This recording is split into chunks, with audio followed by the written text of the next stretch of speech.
ইসলামী ব্যাংকের অ্যাপসে নতুন নিয়মে কিভাবে আই ট্রান্সফার করবেন দেখুন। প্রথমে ইসলামী ব্যাংকের অ্যাপসে লগ ইন করে নেবেন। লগ ইন করার পরে ট্রান্সফারে ক্লিক করবেন। তারপরে আই ট্রান্সফারে ক্লিক করবেন।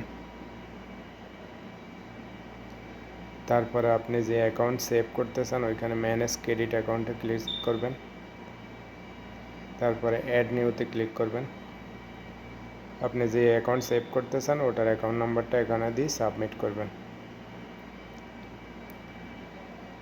সাবমিট করার পরে এখন এখানে ওকে করে দিবেন। ওকে করার পরে এখন এখানে আপনার অ্যাকাউন্ট সিলেক্ট করতে হবে। অ্যাকাউন্ট সিলেক্ট করার পর সাবমিটে ক্লিক করবেন। সাবমিটে ক্লিক করার পরে সিলেক্ট ডেস্টিনেশন অ্যাকাউন্ট, আপনি যেটা সেভ করছেন বা আগে থেকে যেটা সেভ আছে আপনি ক্লিক করবেন ওটা। সিলেক্ট করার পরে সিলেক্ট পারপাস, এখানে আপনি কিভাবে টাকাটা দিতেছেন, কী জন্য দিতেছেন ওটা লিখবেন। লেখার পরে অ্যামাউন্ট বসাবেন। অ্যামাউন্ট বসানোর পরে নোটে আপনি নিজে পাঠাইতেছেন মাইসেলফ, আপনার নিজের দরকারে, তাহলে ওটা দিবেন। তারপরে এখন নেক্সট আসলে আপনি ওটিপি কীভাবে নেবেন, ভাইবারে, ইমেলে না সেলফোনে, যেটাতে নেন ওটা সিলেক্ট করার পরে সাবমিটে দিবেন।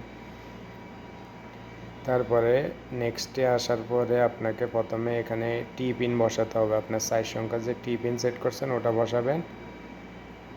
ওটা বসানোর পরে নিচে এন্টার ভেরিফিকেশন কোড, আপনার মোবাইল নম্বরে কোড আসবে ওটা বসাবেন। এখানে ভেরিফিকেশন কোড আসবে, একটু ওয়েট করতে হবে। আসার পরে ওটা বসানোর পরে একটু সময় নেবে, সাবমিট করে দিবেন। সাবমিট করার পরে আপনার ট্রানজ্যাকশন কমপ্লিট হয়ে গেছে।